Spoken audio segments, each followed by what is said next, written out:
Good morning everyone. Once again welcome back students of class 6 for the online teaching. Today we are going to deal with chapter 3 of geography, and 2 days back I had taught you landforms, and today we will be dealing with the topic water bodies of the world. Alright, and hope you are doing the assignments which I have assigned you in your fair notebook, finding the answers.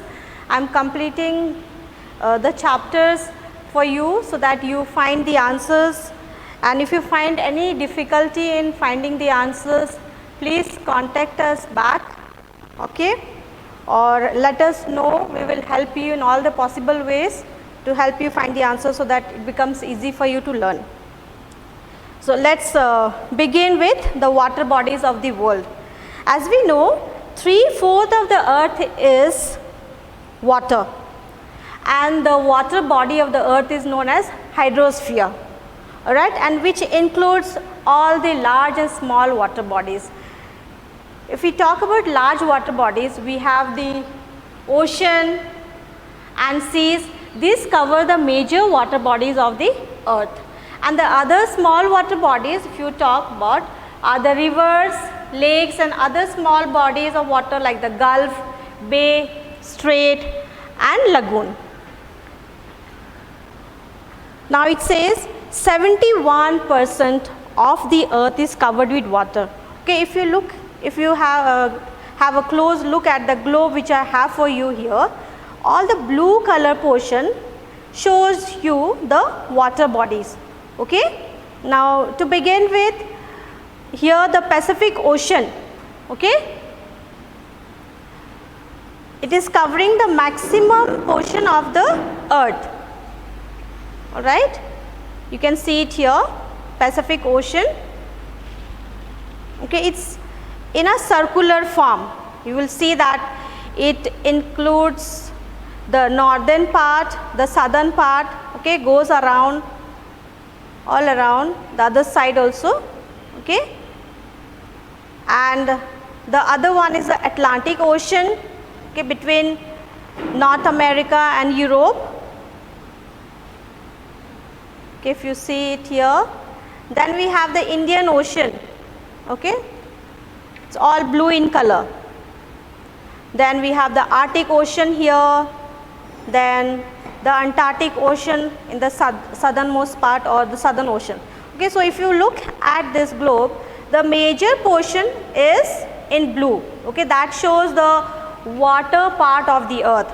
So we see that 71% of the earth is covered with water and 29% is covered with land, which are the colorful continents that are shown here.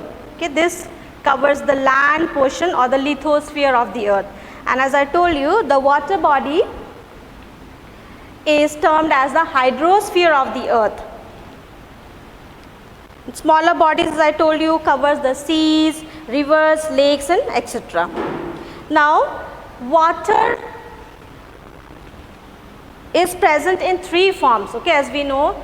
It can be present in the solid, it can be present in the liquid as well as gaseous state. Now solid form of water can be the glaciers, then the ice capped mountains, icebergs, all these are in the hard form of water. So we can say it is a solid form of water. Now the second state of water we can take as liquid. Okay, now we just write it for you here. In the solid form,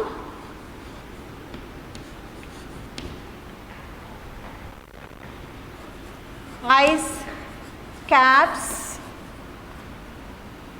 we have glacier, then we have iceberg.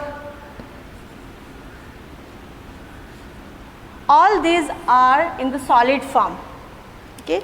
Now when you talk about liquid form,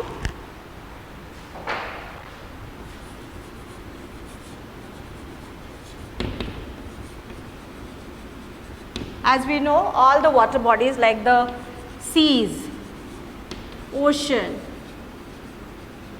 rivers.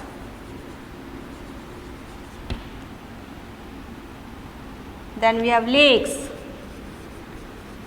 and other small water bodies. This is in the liquid form, okay? And the third form of water can be in the form of a gas, okay? Now gas form it's present in the atmosphere as vapor. It's present in the form of water vapor. Water vapor. Okay.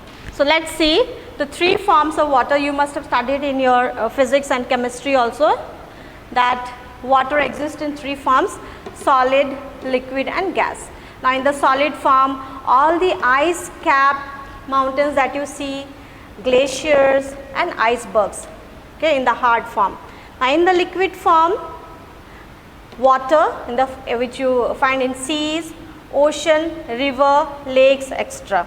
And in the gaseous state, again it's present in the form of water vapor in the atmosphere, okay. So liquid, solid and gas are the three forms water can exist.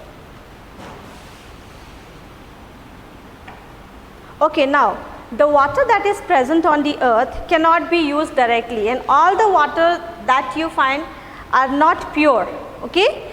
So the water that we get from seas and oceans are mostly salty, and the term used for salty water here is brackish.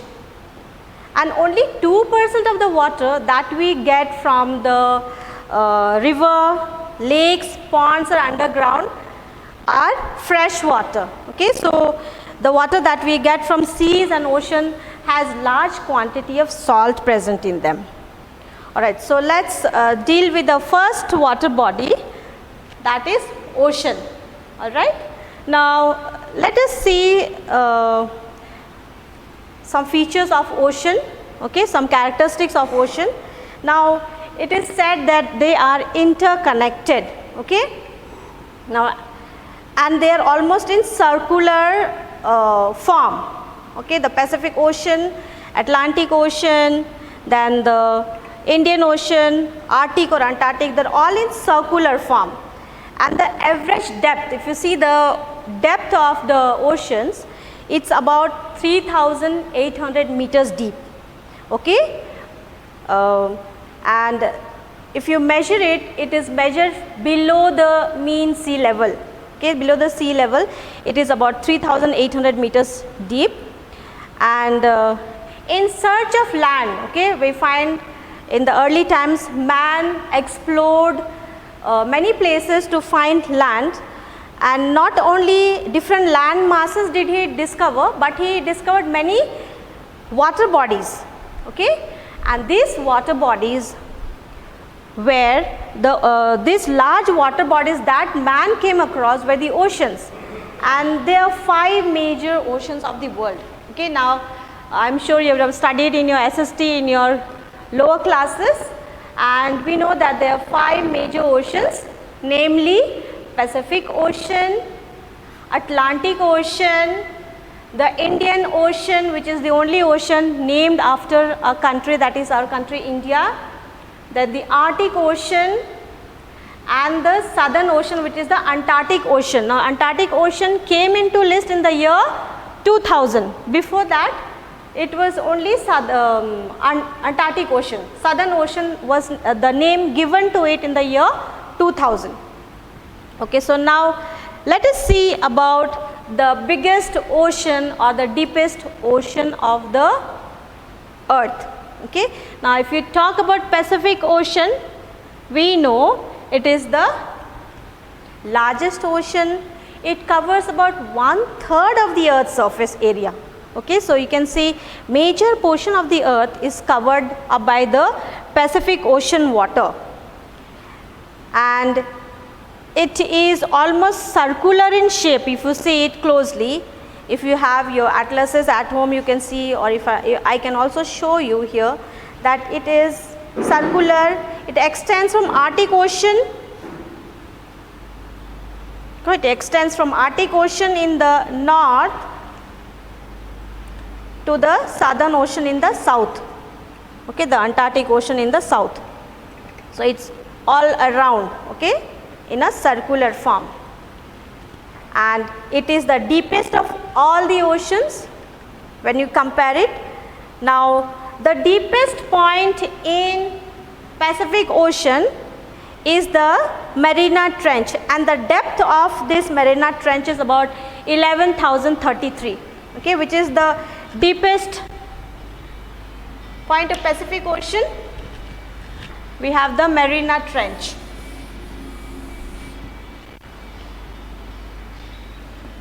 The Mariana